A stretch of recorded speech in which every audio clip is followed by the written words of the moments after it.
ਦੀਵਾਲੀ ਦਾ ਤਿਉਹਾਰ ਜਿਸ ਨੂੰ ਰੋਸ਼ਨੀਆਂ ਦਾ ਤਿਉਹਾਰ ਕਿਹਾ ਜਾਂਦਾ ਹੈ।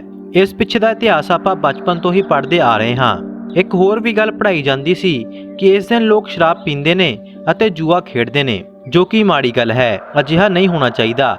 ਜਿੱਥੇ ਲੋਕ ਘਰਾਂ ਦੇ ਵਿੱਚ ਲక్ష్ਮੀ ਦੇ ਪੈਰ ਪਵਾਉਣ ਵਾਸਤੇ ਤਰ੍ਹਾਂ ਦੇ ਟੋਟਕੇ ਕਰਦੇ ਨੇ, ਉੱਥੇ ਹੀ ਇਸ ਦਿਨ ਲੋਕ ਕਾਲਾ ਜਾਦੂ ਤੇ ਟੋਣਾ ਵੀ ਕਰਦੇ ਨੇ ਅਤੇ ਇਸ ਗੱਲ ਤੋਂ ਕੋਈ ਇਨਕਾਰ ਵੀ ਨਹੀਂ ਕਰ ਸਕਦਾ।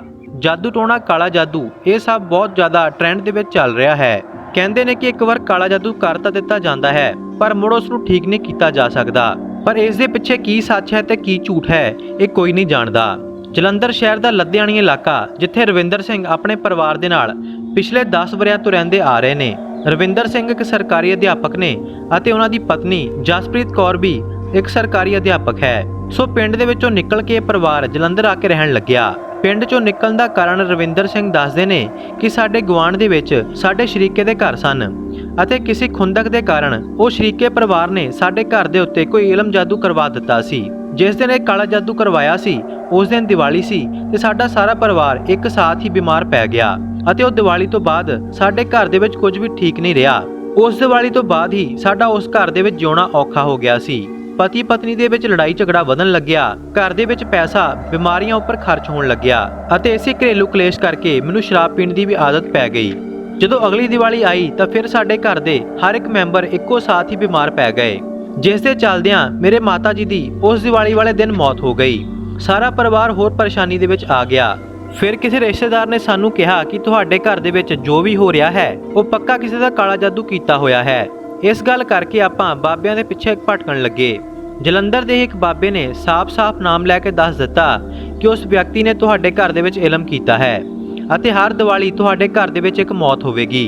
ਹੁਣ ਇੱਕ ਦੀਵਾਲੀ ਦੇ ਉੱਤੇ ਤਾਂ ਮੇਰੀ ਮਾਤਾ ਦਾ ਦੇਹਾਂਤ ਹੋ ਚੁੱਕਿਆ ਸੀ। ਜਦੋਂ ਅਗਲੇ ਸਾਲ ਦੀ ਦੀਵਾਲੀ ਆਈ ਤਾਂ ਇਸੇ ਤਰ੍ਹਾਂ ਹੀ ਮੇਰੇ ਪਿਤਾ ਦਾ ਵੀ ਦੇਹਾਂਤ ਹੋ ਗਿਆ, ਉਹ ਵੀ ਦੀਵਾਲੀ ਵਾਲੇ ਦਿਨ, ਜਿਸ ਕਾਰਨ ਮੈਨੂੰ ਉਸ ਬਾਬੇ ਦੀਆਂ ਗੱਲਾਂ ਦੇ ਉੱਤੇ ਵਿਸ਼ਵਾਸ ਹੋ ਗਿਆ। ਉਸੇ ਬਾਬੇ ਦੇ ਕਹਿਣ ਦੇ ਉੱਤੇ ਆਪਾਂ ਪਿੰਡ ਵਾਲਾ ਘਰ ਛੱਡ ਕੇ ਜਲੰਧਰ ਸ਼ਹਿਰ ਦੇ ਵਿੱਚ ਘਰ ਲਿਆ ਸੀ। ਪਰ ਉਸ ਬਾਬੇ ਨੇ ਸਾਨੂੰ ਕਿਸੇ ਗਲਤ ਰਸਤੇ ਉੱਤੇ ਨਹੀਂ ਪਾਇਆ ਅਤੇ ਕਿਹਾ ਕਿ ਆਪਣੇ ਪਰਮਾਤਮਾ ਦੇ ਉੱਤੇ ਭਰੋਸਾ ਰੱਖ ਕੇ ਅਰਦਾਸ ਤੇ ਬਾਣੀ ਦੇ ਨਾਲ ਜੁੜੇ ਰਹੋ। ਅਤੇ ਉਸ ਬਾਬੇ ਨੇ ਕਿਹਾ ਕਿ ਇਸ ਦੇ ਵਿੱਚ ਪਰਮਾਤਮਾ ਹੀ ਤੁਹਾਡੀ ਮਦਦ ਕਰ ਸਕਦਾ ਹੈ, ਮੈਂ ਤੁਹਾਡੀ ਹੋਰ ਮਦਦ ਨਹੀਂ ਕਰ ਸਕਦਾ। ਹੁਣ ਸਾਨੂੰ ਲੱਗਿਆ ਕਿ ਉਸ ਬਾਬੇ ਦੇ ਕੋਲੋਂ ਹੋਰ ਕੁਝ ਨਹੀਂ ਹੋਣਾ ਅਤੇ ਆਪਾਂ ਦੂਜੇ ਬਾਬਿਆਂ ਦੇ ਪਿੱਛੇ ਫਿਰਨ ਲੱਗੇ, ਪਰ ਕੋਈ ਫਾਇਦਾ ਨਹੀਂ ਹੋਇਆ। ਇਸ ਦੇ ਵਿੱਚ ਸਾਡਾ ਹੀ ਪੈਸਾ ਬਰਬਾਦ ਹੁੰਦਾ ਗਿਆ। ਜਦੋਂ ਅਗਲੀ ਦੀਵਾਲੀ ਕੋਲ ਆਈ ਤਾਂ ਦਿਲ ਦੇ ਵਿੱਚ ਇੱਕ ਡਰ ਜਿਹਾ ਬੈਠ ਗਿਆ। ਦੀਵਾਲੀ ਤੋਂ 2 ਮਹੀਨੇ ਪਹਿਲਾਂ ਹੀ ਮੇਰੀ ਲੜਕੀ ਬਿਮਾਰ ਪੈ ਗਈ। ਉਸ ਦਾ ਬਹੁਤ ਇਲਾਜ ਕਰਵਾਇਆ, ਪਰ ਹੈਰਾਨੀ ਦੀ ਗੱਲ ਤਾਂ ਇਹ ਸੀ ਕਿ ਕਿਸੇ ਵੀ ਟੈਸਟ, ਕਿਸੇ ਵੀ ਰਿਪੋਰਟ ਦੇ ਵਿੱਚ ਉਸ ਦੀ ਬਿਮਾਰੀ ਦਾ ਪਤਾ ਨਹੀਂ ਚੱਲ ਰਿਹਾ ਸੀ। ਇਲਾਜ ਕਰਵਾਉਂਦੇ ਰਹੇ ਤੇ ਦੀਵਾਲੀ ਕੋਲ ਆਉਂਦੀ ਗਈ। ਇੰਜ ਲੱਗ ਰਿਹਾ ਸੀ ਕਿ ਇਸ ਦੀਵਾਲੀ ਸਾਡੀ ਲੜਕੀ ਦੀ ਮੌਤ ਹੋ ਜਾਵੇਗੀ। ਸੋ ਮੇਰੀ ਲੜਕੀ ਲਗਾਤਾਰ ਹਸਪੀਟਲ ਦੇ ਵਿੱਚ ਦਾਖਲ ਸੀ। ਸੋ ਦੀਵਾਲੀ ਤੋਂ ਪਹਿਲਾਂ ਦੁਸ਼ਹਿਰੇ ਵਾਲਾ ਦਿਨ ਸੀ ਅਤੇ ਮੈਂ ਹਸਪੀਟਲ ਦੇ ਵਿੱਚੋਂ ਨਿਕਲ ਕੇ ਰਸਤੇ ਦੇ ਵਿੱਚ ਇੱਕ ਪਾਰਕ ਦੇ ਵਿੱਚ ਬੈਠਾ ਸੋਚਾਂ ਦੇ ਵਿੱਚ ਰੋ ਰਿਹਾ ਸੀ ਅਤੇ ਉੱਥੇ ਪਾਰਕ ਦੇ ਸਾਹਮਣੇ ਹੀ ਗੁਰਦੁਆਰਾ ਸਾਹਿਬ ਦੇ ਵਿੱਚ ਰਹਿਰਾਸ ਸਾਹਿਬ ਜੀ ਦਾ ਪਾਠ ਹੋਣ ਲੱਗਿਆ। ਮੈਂ ਉੱਠ ਕੇ ਗੁਰਦੁਆਰਾ ਸਾਹਿਬ ਦੇ ਅੰਦਰ ਗਿਆ ਤੇ ਪਾਠ ਸੁਣਿਆ। ਉੱਥੇ ਬੈਠ ਕੇ ਮੈਂ ਰੋਂਦਾ ਰਿਹਾ। ਪ੍ਰਸ਼ਾਦ ਦੇਣ ਆਏ ਪਾਠੀ ਸਿੰਘ ਨੇ ਕਿਹਾ ਕਿ ਰੋਣਾ ਬੰਦ ਕਰਕੇ ਆਪਣਾ ਦੁੱਖ ਗੁਰੂ ਗ੍ਰੰਥ ਸਾਹਿਬ ਜੀ ਨੂੰ ਦੱਸੋ, ਉਹ ਤੁਹਾਡਾ ਜ਼ਰੂਰ ਹੱਲ ਕਰਨਗੇ। ਮੈਂ ਉੱਠ ਕੇ ਅਰਦਾਸ ਕੀਤੀ ਅਤੇ ਗੁਰਦੁਆਰਾ ਸਾਹਿਬ ਦੇ ਵਿੱਚੋਂ ਬਾਹਰ ਆ ਗਿਆ।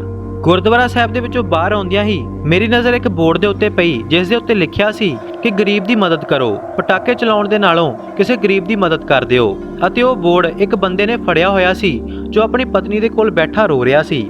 ਮੈਂ ਉਸ ਨੂੰ ਜਾ ਕੇ ਪੁੱਛਿਆ ਤਾਂ ਉਸਨੇ ਦੱਸਿਆ ਕਿ ਮੇਰੀ ਪਤਨੀ ਨੂੰ ਖੂਨ ਦੀ ਕਮੀ ਹੈ ਅਤੇ ਉਸ ਦੇ ਕੋਲ ਇਲਾਜ ਵਾਸਤੇ ਪੈਸੇ ਨਹੀਂ ਹਨ। ਜਾਂ ਤਾਂ ਮੈਂ ਇਸ ਦਾ ਇਲਾਜ ਕਰਵਾ ਦੇਵਾਂ ਜਾਂ ਫਿਰ ਘਰੇ ਬੈਠੇ ਬੱਚਿਆਂ ਨੂੰ ਰੋਟੀ ਖਵਾ ਦੇਵਾਂ। ਮੈਂ ਉਸ ਬੰਦੇ ਦੀ ਸਾਰੀ ਗੱਲ ਸੁਣੀ।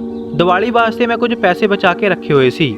ਮੈਂ ਉਸ ਬੰਦੇ ਤੇ ਉਸ ਦੀ ਘਰਵਾਲੀ ਨੂੰ ਹਸਪੀਟਲ ਲੈ ਆਇਆ, ਉਸ ਦੀ ਪਤਨੀ ਦਾ ਇਲਾਜ ਕਰਵਾਇਆ ਅਤੇ 2 ਦਿਨ ਦੇ ਬਾਅਦ ਉਸ ਦੀ ਘਰਵਾਲੀ ਬਿਲਕੁਲ ਠੀਕ ਹੋ ਗਈ ਅਤੇ ਬਚੇ ਹੋਏ ਪੈਸੇ ਵੀ ਮੈਂ ਉਸ ਨੂੰ ਦੇ ਦਿੱਤੇ ਤੇ ਦੀਵਾਲੀ ਵਾਲੇ ਦਿਨ ਹੀ ਉਸ ਦੀ ਪਤਨੀ ਨੂੰ ਛੁੱਟੀ ਵੀ ਮਿਲ ਗਈ। ਸੋ ਅਗਲੇ ਦਿਨ ਦੀਵਾਲੀ ਸੀ।